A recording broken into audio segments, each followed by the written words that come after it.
The massive doors of the Galactic Council's judgment chamber sealed shut with a sound like thunder, rolling across distant mountains.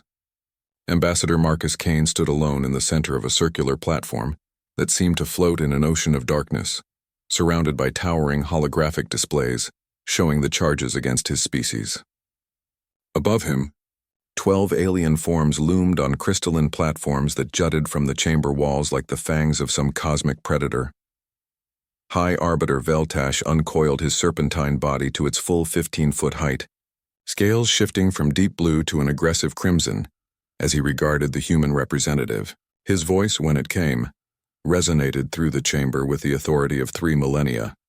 Human Kane, your species stands accused of the most heinous violations of the sacred accords of non-interference. The evidence against you is overwhelming and undeniable. Kane's weathered hands remained clasped behind his back as holographic displays materialized around him in perfect detail. The images were damning beyond question. Human destroyers opening fire on defenseless cargo vessels, Earth Marines boarding refugee transports with weapons drawn, innocent alien civilians fleeing in terror as human forces pursued them through the corridors of what appeared to be civilian ships. Arbiter Thexamora leaned forward on her platform, her 4 insectoid arms clicking together in a gesture that Kane recognized as barely contained excitement. The penalty for such violations has remained unchanged for over 2,000 years, she announced, her voice carrying the satisfaction of a predator finally cornering its prey.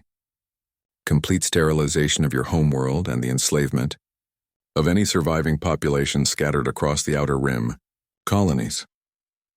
A murmur of agreement rippled through the assembled alien.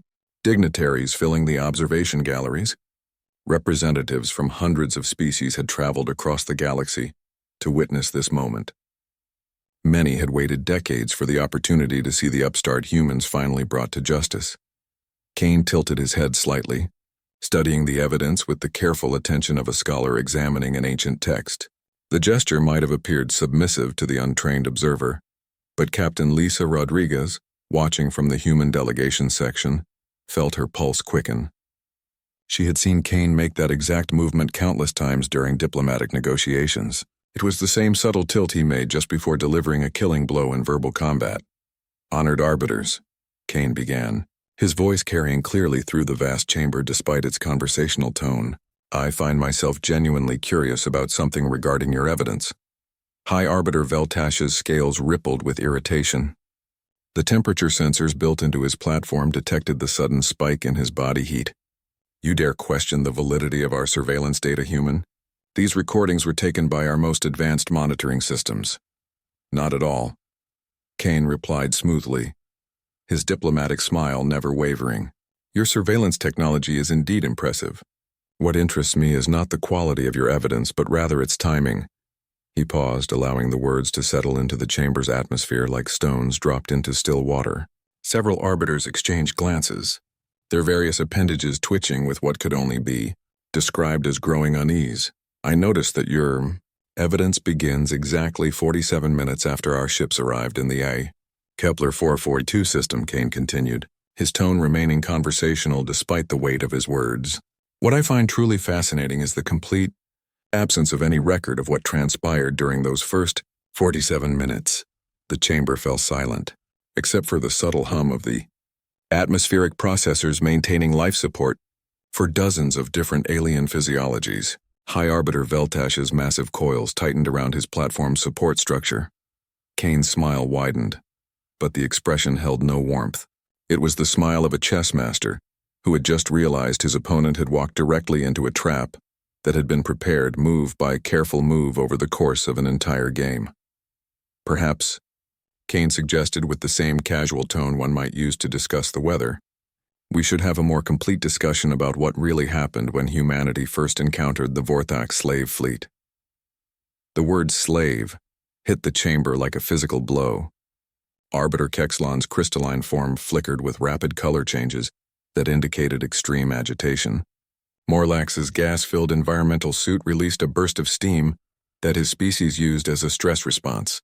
Even the composed Veltash couldn't prevent his scales from shifting to a darker, more ominous shade. Rodriguez felt her breathing slow as she watched the carefully orchestrated political theater beginning to unfold around them. The human delegation had gambled everything on this single moment. If Kane was wrong about what the Council knew, or more importantly what they didn't know, Earth would be reduced to radioactive ash within the next hour. But as she observed the mounting tension in the Arbiter's body language, the subtle signs of panic beginning to show through their carefully maintained facades of authority, she began to suspect that humanity had just executed the opening move in a game that the Galactic Council didn't even realize they were playing. Kane clasped his hands behind his back once more, his posture relaxed and confident as he faced down the most powerful governing body in known space. You see, honored arbiters, there's something you need to understand about my species before you proceed with this judgment. The silence stretched taut between them, filled with the electric tension of a thunderstorm building on the horizon. Humanity, Kane said quietly, his voice carrying to every corner of the vast chamber, has never been particularly good at following orders, when those orders conflict with our fundamental principles. High Arbiter Veltash uncoiled to his full, intimidating height, but Kane noticed the slight tremor in the alien's movements. You speak of principles, human, but your actions show only violence and lawlessness. Do they? Kane asked, genuine curiosity coloring his tone. Or do they show something else entirely? He gestured toward the holographic evidence still floating around them. Tell me, High Arbiter, in all your millennia of experience governing the galaxy, have you ever encountered a species that attacks cargo vessels for sport? That boards refugee transports for entertainment?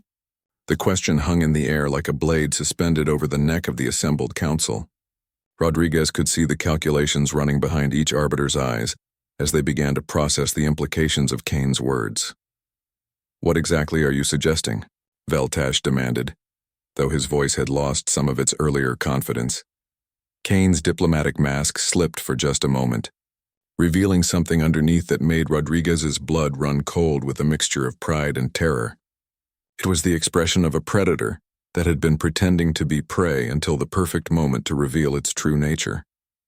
I'm suggesting, Kane said with deadly quiet, that you show this council what happened in those first 47 minutes, because I think everyone here deserves to understand exactly why the human fleet opened fire. The chamber held its breath as the full scope of the trap began to reveal itself. The hunters had become the hunted, and the most powerful institution in the galaxy was about to discover that humanity's greatest weapon had never been their ships or their soldiers. It was their absolute refusal to look the other way when confronted with injustice, and their complete inability to surrender when threatened with extinction. High Arbiter Veltash's massive serpentine form had shifted to a deep purple coloration that his species reserved for moments of extreme agitation. The temperature readings from his platform showed a dangerous spike in his internal heat generation. When he spoke, his voice had dropped to a whisper that somehow carried more menace than his earlier thunderous proclamations. The Vorthak operate under special dispensation from this council, human. Their activities are not subject to your primitive moral judgments. Ambassador Kane nodded thoughtfully, as if considering this revelation for the first time, though Captain Rodriguez knew he had spent months preparing for exactly this admission. Special dispensation for slavery, Kane repeated slowly, allowing each word to resonate through the chamber. How extraordinarily interesting. I was under the distinct impression that the sacred accords explicitly forbade the trafficking of sentient beings under any circumstances, Arbiter. Kexlon's crystalline form flickered with rapid color changes as he leaned forward on his platform. The Vorthak provide essential services that maintain galactic stability. Their methods may appear harsh to younger species, but they serve a necessary function in the greater cosmic order. The holographic displays around Kane shifted, showing detailed scans of the Vorthak vessels that had been intercepted in the Kepler 442 system. Rows upon rows of containment cells became visible, each one packed with beings from different species across the galaxy. The medical readings alone painted a horrifying picture of systematic abuse, malnutrition, and psychological trauma. I see, Kane said with perfect diplomatic composure. So when our patrol detected distress signals from 17 different species being held in Vorthak cargo compartments, under conditions that would be considered torture by any civilized standard, we should have simply ignored those signals and continued on our way. Yes, Veltash replied without a moment's hesitation. That was precisely your obligation under the terms of the sacred accords. Non-interference is the foundation upon which galactic peace has been maintained for 3,000 years. Kane turned slowly, his gaze sweeping across each of the 12 arbiters in their elevated positions. Rodriguez recognized the technique from countless diplomatic negotiations. Kane was reading them, cataloging every micro-expression, every nervous gesture, every tell that revealed their growing discomfort with the direction of this conversation. "Captain Rodriguez," Kane called out, his voice carrying the formal cadence of legal proceedings, "would you please activate our recording apparatus?" Rodriguez stepped forward from the human delegation, producing a crystalline data core that gleamed with internal light. "Recording device activated, Ambassador. All proceedings are being documented for transmission to Earth Command." "Excellent," Kane replied. "Let the official record reflect that on stardate 2387.156, the Galactic Council has formally acknowledged and confirmed that they have granted special authorization for the enslavement of sentient beings, in direct and flagrant violation of their own sacred accords." The chamber erupted into chaos. Arbiters began speaking simultaneously in dozens of different languages, their various forms of agitation, creating a cacophony that overwhelmed the translation systems. Some delegates in the observation galleries rose from their seats in shock, while others huddled together in urgent whispered conferences.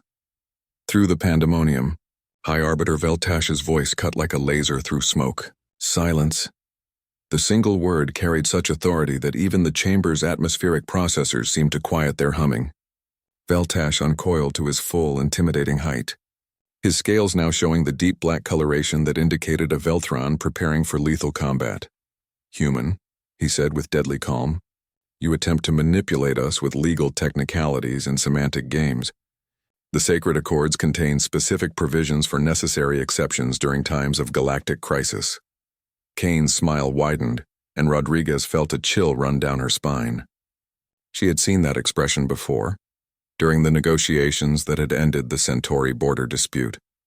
It was the look of a predator that had just maneuvered its prey into the exact position where it wanted them. "Indeed they do," Kane agreed pleasantly. "Article 47, Section 12 to be precise. Any signatory species may take immediate emergency action to prevent imminent genocide or enslavement of sentient beings, regardless of political considerations or existing treaties." He paused, allowing the implications to sink into the minds of every being present in the chamber. "We invoked that article the moment our sensors confirmed the presence of the Vorthak slave fleet. Everything that followed was not only legal under your own laws, it was mandatory under the moral obligations that every civilized species accepts when they sign the sacred accords." Arbiter Thexmora's forearms clicked together rapidly, producing the sound that her species made when experiencing what humans would recognize as nervous laughter. "Article 47 requires prior council approval before any emergency action can be taken. You cannot simply invoke it unilaterally." Kane reached into his diplomatic pouch and produced another data core, this one pulsing with a different frequency than the first. "Actually, we can." And we did. The confidence that had been slowly returning to the arbiters' postures evaporated like mist in sunlight. 3 hours and 17 minutes before our ships opened fire on the Vorthak fleet, Kane continued, his voice taking on the precise cadence of a legal prosecutor presenting evidence to a jury. "Earth's government transmitted our formal Article 47 declaration to the Council's emergency communication frequency. The same frequency that you are required by your own regulations to monitor continuously." He held up the data core, its pulsing light reflecting off the crystalline surfaces throughout the chamber. "This core contains complete transmission logs proving that our declaration was not only sent, but was received and automatically logged by Council communication systems at precisely 1432 Galactic Standard Time." Rodriguez watched as the color drained from Kexalon's crystalline form, leaving him looking like a piece of clouded glass. The other arbiters were showing similar signs of mounting panic as they realized the trap that had been constructed around them. The fact that no one in this chamber bothered to read urgent emergency communications, Kane said with a shrug that somehow managed to convey both regret and complete lack of surprise, is hardly humanity's responsibility. Veltash's massive coils scraped against his platform as he shifted position. The sound like fingernails on a chalkboard. "Even if your procedures were technically correct, The scale of your response was completely disproportionate to the situation. Kane's expression grew serious for the first time since entering the chamber. 17,000 sentient beings, High Arbiter. 17,000 individuals from across the galaxy, including children as young as 5 standard years, being transported in conditions that would kill most of them before they reached their destination. The holographic displays shifted again, showing detailed medical scans of the rescued beings. The evidence of systematic torture and abuse was overwhelming, and even the hardened council members couldn't hide their discomfort as the full scope of Vorthak operations became clear. Our response, Kane continued quietly, was measured, proportional, and precisely calibrated to minimize casualties while achieving the maximum humanitarian benefit. We disabled the Vorthak vessels without destroying them, evacuated all captives to our medical ships for treatment, and placed the slave traders under arrest pending formal trial. He looked directly at High Arbiter Veltash as he delivered his next words. At no point did we harm civilians, destroy property unnecessarily, or exceed the authority granted to us under your own laws. We followed the sacred accords to the letter. The chamber fell into a silence so complete that Rodriguez could hear her own heartbeat echoing in her ears. Kane straightened his shoulders and assumed the formal posture that indicated he was about to make an official diplomatic statement, which raises a fascinating question about the legal standing of this entire proceeding. The silence in the judgment chamber stretched for what felt like an eternity before High Arbiter Veltash found his voice. When he spoke, the grinding stone quality that had characterized his earlier pronouncements had been replaced by something far more dangerous. It was the careful, modulated tone of a predator that had suddenly realized it might be facing another apex predator, instead of the prey it had expected. Ambassador Kane, Veltash said slowly, each word measured and precise. You seem to believe that legal technicalities and procedural manipulation will somehow save your species from the consequences of your actions. Kane's expression remained perfectly composed, though Captain Rodriguez noticed the subtle shift in his posture that indicated he was transitioning into what she privately thought of as his endgame stance. It was the same bearing he had adopted during the final hours of the Rigel Accords, when he had systematically dismantled the opposition's position with surgical precision. Not at all, High Arbiter, Kane replied with genuine politeness. I believe that truth and justice will ultimately prevail, as they always have throughout the history of civilized discourse. Arbiter Kexalon's crystalline form flickered with what Rodriguez had learned was the visual equivalent of barely suppressed rage. The truth is that humanity has existed in this galaxy for less than a century. You are children playing with forces that existed when your sun was still forming from cosmic dust. Perhaps, Kane conceded with a slight nod, but as you noted, we are remarkably quick learners. He gestured to Rodriguez, who activated a new series of holographic displays that filled the chamber with tactical readouts, star charts, and detailed communication logs. Rodriguez felt a surge of grim satisfaction as she watched several arbiters lean forward despite their obvious desire to maintain an air of dismissive superiority. What you are observing, Kane explained in the tone of a university professor, delivering a lecture to particularly slow students, are the complete and unedited records from the Kepler 442 incident. I would direct your attention specifically to the timestamp here. A section of the holographic display expanded, showing the precise moment when human sensors had first detected the Vorthak fleet. The data was presented with such clinical detail that even the most skeptical observer would be forced to acknowledge its authenticity. These scans show the exact moment our patrol ships detected the Vorthak cargo manifest, Kane continued. Notice the thermal signatures indicating severe overcrowding in the holding compartments, the elevated stress hormone readings from the atmosphere processors, and most tellingly, the complete absence of any indication that the beings held in those compartments were there voluntarily. The holographic display rotated, revealing cross-sectional views of the Vorthak vessels that made even seasoned council members visibly uncomfortable. Row after row of containment cells, each packed with beings from different species across the galaxy. The medical readings painted a picture of systematic abuse that was impossible to ignore. 17,000 sentient beings, Kane stated quietly, his voice carrying clearly through the vast chamber, representing 43 different species, including several that are supposedly under council protection. The youngest were children barely old enough to walk. The oldest were individuals whose only crime was living on worlds that the Vorthak found convenient to raid. Arbiter Morlax, whose gas-filled environmental suit had remained perfectly motionless throughout the proceedings, finally spoke. The Vorthak transport workers to industrial colonies where they are needed. This is standard practice that has maintained galactic economic stability for centuries. Kane's eyebrows rose slightly in an expression of polite incredulity. Workers, Arbiter Morlax? Is that what you call beings who are chained in cells, fed starvation rations, and showing clear medical evidence of systematic physical and psychological abuse? The holographic display shifted again, this time showing detailed biological scans that revealed the true extent of the captive's suffering. Burns from shock weapons, malnutrition so severe that some individuals were barely clinging to life, psychological trauma indicators that suggested many would never fully recover from their ordeal. The human response, Kane stated with the calm precision of a surgeon describing a medical procedure, was measured, proportional, and designed to achieve maximum humanitarian benefit while minimizing unnecessary casualties.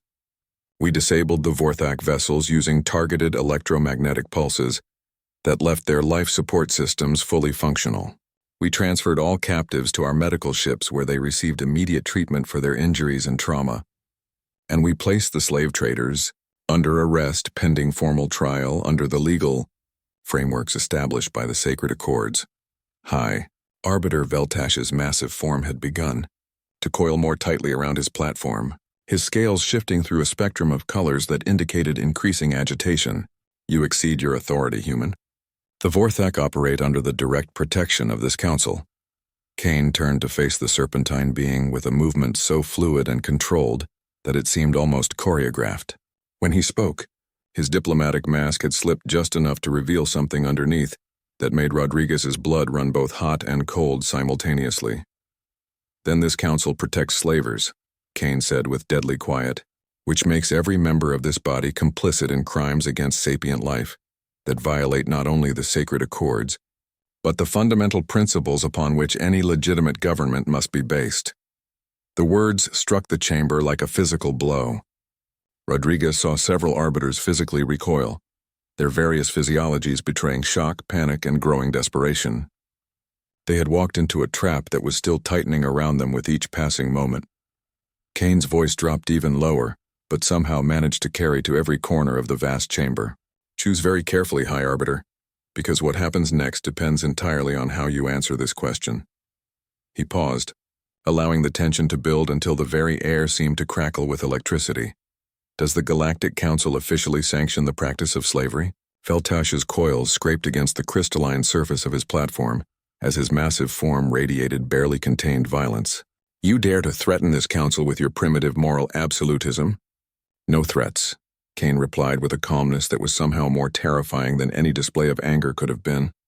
Simply consequences. Natural, inevitable consequences that flow from the choices that free beings make when confronted with the truth. Rodriguez realized with a mixture of admiration and terror that Kane had maneuvered the most powerful governing body in the galaxy into a position where any answer they gave would destroy them. If they admitted to sanctioning slavery, they would invalidate their own moral authority and legal legitimacy. If they denied it, they would have to explain why they were protecting the Vorthak and prosecuting the humans who had stopped them. You will answer the question, Kane continued, his voice still deadly quiet, but now carrying an undertone that reminded Rodriguez of the sound of grinding tectonic plates. Because the entire galaxy is watching, and your response will determine whether the Galactic Council continues to exist as a legitimate governing body, or whether it reveals itself to be nothing more than a protection racket for the worst criminals. In known space, the chamber held its breath as 12 of the most powerful beings in the galaxy found themselves trapped by their own laws, their own hypocrisy, and the inexorable logic of a species that had just demonstrated why they didn't negotiate with slavers and why they definitely didn't surrender when threatened with extinction for doing the right thing. The next word spoken would reshape the political landscape of the entire galaxy. High Arbiter. Veltash opened his mouth to speak, and the fate of trillions hung in the balance. High Arbiter. Veltash's massive coils scraped against the crystalline surface of his platform as he raised himself to his full, imposing height. The scales along his serpentine body had shifted to a deep black coloration that his species reserved for moments of absolute dominance. When he spoke, his voice carried the accumulated weight of 3,000 years of galactic authority.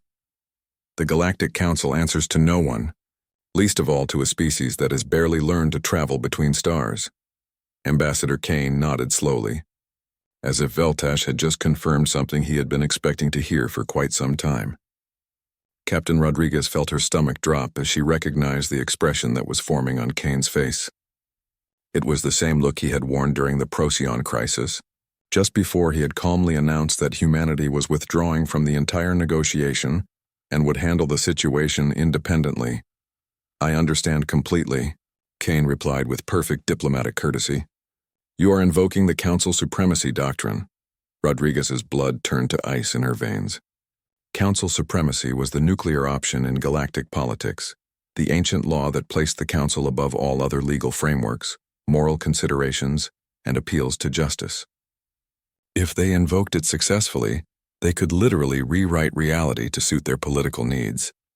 "We are indeed," Veltash confirmed, his massive form radiating satisfaction as he watched the human delegation's carefully controlled composure. "Under that ultimate authority, we hereby declare humanity's actions in the Kepler 442 system to constitute acts of piracy, terrorism, and unprovoked aggression against lawfully operating vessels, regardless of any evidence, legal technicalities, or moral arguments to the contrary." The other arbiters began to straighten on their platforms as their confidence returned. They had remembered their ultimate trump card, the power that had kept them in control of the galaxy for millennia.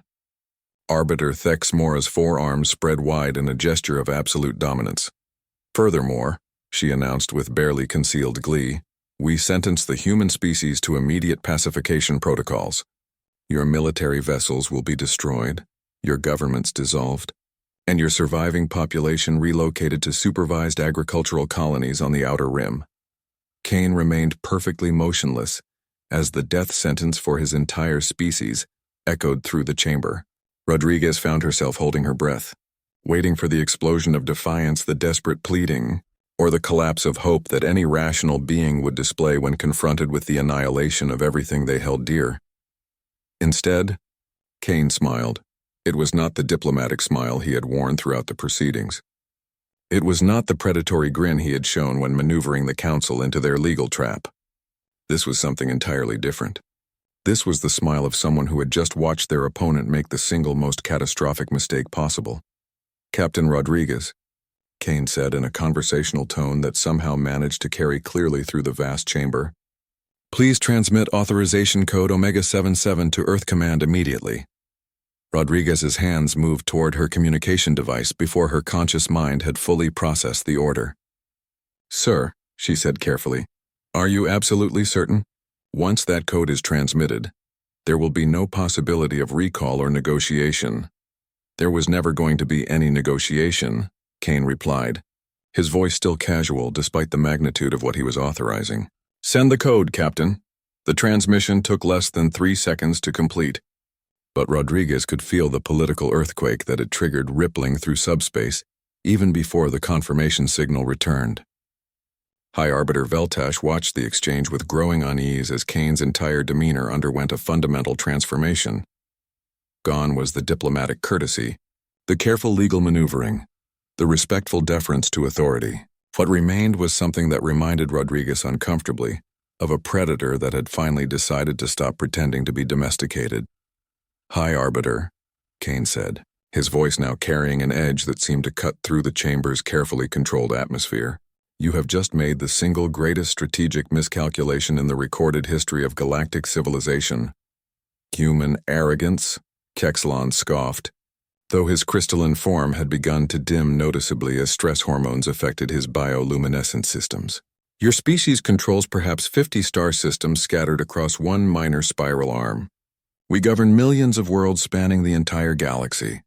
"That is absolutely correct," Kane agreed pleasantly.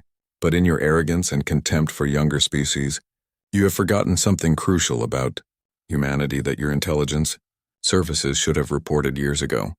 The chamber's atmospheric processors detected the subtle changes in air composition that resulted from elevated stress hormones being released by nearly every alien present. Even the arbiters were beginning to show physiological signs of mounting unease.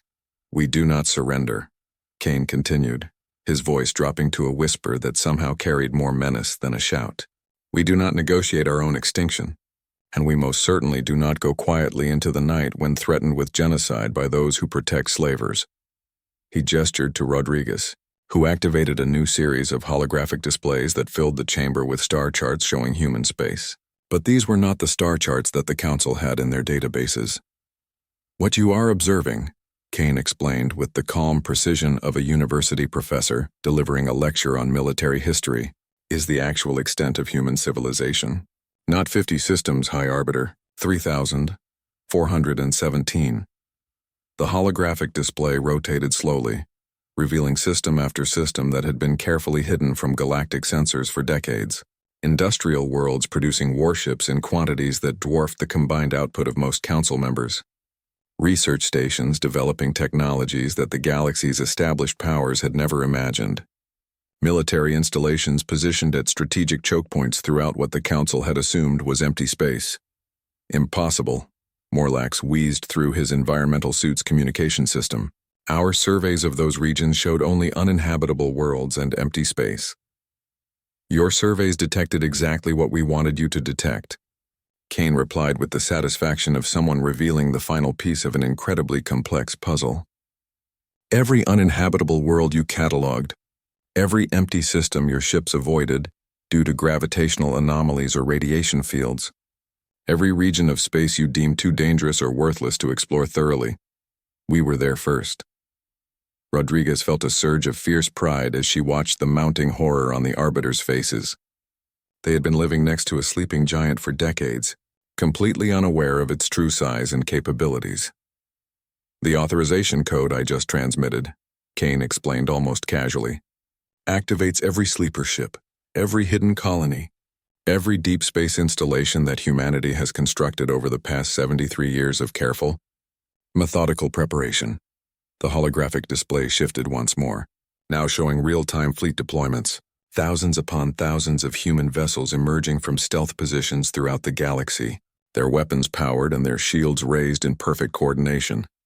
"You wanted to judge humanity for refusing to ignore slavery," Kane said, his voice dropping to barely above a whisper but somehow carrying to every corner of the vast chamber. "Now you will discover what happens when you threaten a species that has spent 3/4 of a century preparing for exactly this moment."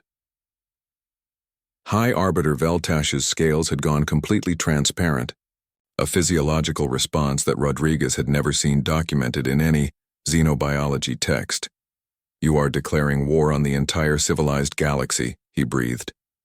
Kane's smile returned, but this time it held no warmth whatsoever. "No, High Arbiter," he replied with deadly calm. "We are declaring our independence from your protection of slavers." The Galactic Council's judgment chamber shuddered as the first wave of human dreadnoughts materialized from hyperspace directly above the Council station. Through the crystalline walls, Ambassador Kane could observe the massive vessels arranging themselves in perfect geometric formations that demonstrated a level of tactical coordination that sent visible tremors through the assembled arbiters. The sight of humanity's true military might was having precisely the psychological impact that 70 years of careful planning had intended. High Arbiter Veltash's transparent scales rippled with what Kane had learned to recognize as involuntary terror responses. "In the Velthran species, your fleet cannot possibly stand against the combined military forces of the entire galaxy," he said, though his voice lacked the confidence that had characterized his earlier pronouncements. "You are absolutely correct," Kane agreed with the same pleasant tone he might use to discuss the weather. "In a conventional military engagement, humanity would be outnumbered approximately 4,000 to 1. Those are not favorable odds by any reasonable calculation." Captain Rodriguez found herself suppressing a smile as she watched the confusion spread across the Arbiter's alien features. Kane was about to deliver the revelation that would fundamentally reshape the balance of power throughout known space. Fortunately for us, Kane continued with the calm precision of someone explaining a mathematical theorem. "We have absolutely no intention of fighting according to conventional military doctrine. The holographic displays surrounding them shifted once more, this time revealing real-time tactical information from across the galaxy that made several arbiters physically recoil from their platforms. Rodriguez watched their growing horror as the true scope of humanity's preparation became evident. Over the past 26 hours, Kane explained in the tone of a professor delivering a lecture on strategic planning, every major hyperspace transit junction in Council space has been seeded with quantum cascade disruption devices. Every military shipyard capable of producing capital ships has human infiltration teams positioned at critical structural points. Every industrial world that supports your war machine now depends on supply chains that we control through shell corporations and carefully placed personnel. Arbiter, Kexlon's crystalline form flickered so rapidly that it created a strobing effect throughout the chamber. "You are threatening to destroy galactic civilization itself," he whispered in what his species used as an expression of absolute horror. "Not destroy," Kane corrected with the patience of someone addressing a particularly slow student. "Transform. The quantum disruption devices will disable your fleet's faster-than-light capabilities without causing permanent damage to the vessels or their crews. The infiltration teams are saboteurs and engineers, not assassins. The supply chain disruptions will be temporary inconveniences designed to encourage cooperation rather than resistance." He gestured toward the tactical displays, where red indicators showed the positions of human assets scattered throughout the territories of every major Council member species. "Every world that the Council has oppressed, every species you have relocated for the sake of galactic stability, every population you have exploited to maintain your version of order, they are all receiving the same communication we transmitted to this chamber 26 hours ago." High Arbiter Veltash managed to uncoil slightly from his defensive posture, though his scales remained completely transparent. "What communication?" Kane's expression grew serious for the first time since the proceedings had begun. "An invitation to join the Human Colonial Alliance as equal partners in a new form of galactic governance, or to continue supporting an empire that protects slave traders and punishes those who oppose them." The chamber fell silent except for the distant vibrations of human warships maintaining their positions around the station. Rodriguez could see the calculations running behind each arbiter's eyes as they began to process the implications of what Kane was describing. "This is complete madness," Arbiter Thexamora said, her forearms trembling with what could have been rage or terror. "The chaos alone will result in the deaths of billions of innocent beings. Fewer than the beings who have already died under your protection of the Vorthak and similar operations," Kane replied with a coldness that made the chamber's temperature regulation systems work harder to maintain atmospheric stability. "How many species have you forcibly relocated over the past millennium? How many worlds have you strip-mined to exhaustion? How many civilizations have you crushed to maintain what you call galactic order?" The accusations hung in the recycled air like a toxic cloud. Several arbiters shifted position uncomfortably, unable to maintain eye contact with the human representative, who was systematically dismantling 3,000 years of carefully constructed political narrative. "The galaxy you have governed is ending," Kane announced with the finality of someone pronouncing sentence on a condemned criminal. "The only question remaining is whether you choose to help us build something better from its ruins, or whether you prefer to be remembered as the last defenders of an empire built on slavery and oppression." Rodriguez activated her communication device as a soft chime indicated an incoming priority transmission. "Admiral Torres reports that all primary strategic objectives have been secured ahead of schedule," she announced. "Council fleet movements have been successfully contained and resistance in the outer systems has been minimal." Kane nodded approvingly. "Thank you, Captain." He turned back to face the arbiters, who were now showing every physiological sign of beings who had just realized that their entire worldview was collapsing around them. "You have exactly 1 hour to reach a decision. After that deadline passes, we will begin Phase 2 of the transition to the new galactic order. And if we refuse your demands?" Veltash asked, though his voice had been reduced to barely more than a whisper. Kane's smile returned, but this time it held absolutely no warmth or compassion. It was the expression of someone who had spent decades planning for every possible contingency and was completely prepared to follow through on whatever consequences became necessary. "Then you will discover why every major species in human space chose to fight alongside us rather than against us, he said, quietly.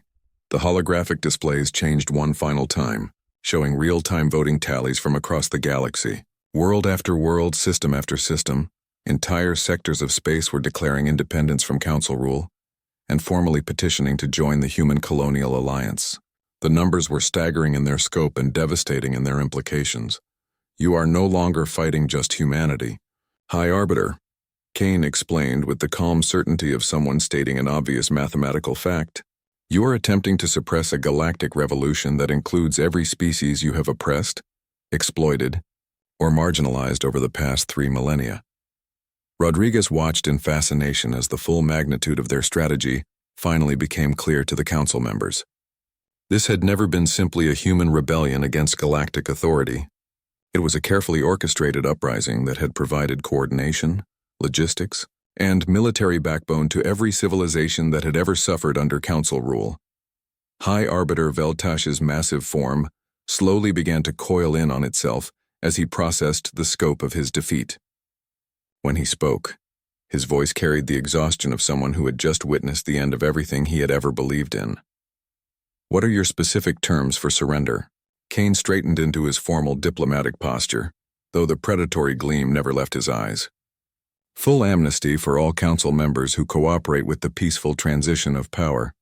Proportional representation for every species in the new galactic government, based on population rather than military strength. Complete abolition of slavery, forced relocation, and resource exploitation without consent, he paused. Allowing the terms to register with every being present in the chamber. And one final condition that is absolutely non-negotiable, he added with quiet intensity. Humanity retains complete independence and sovereignty.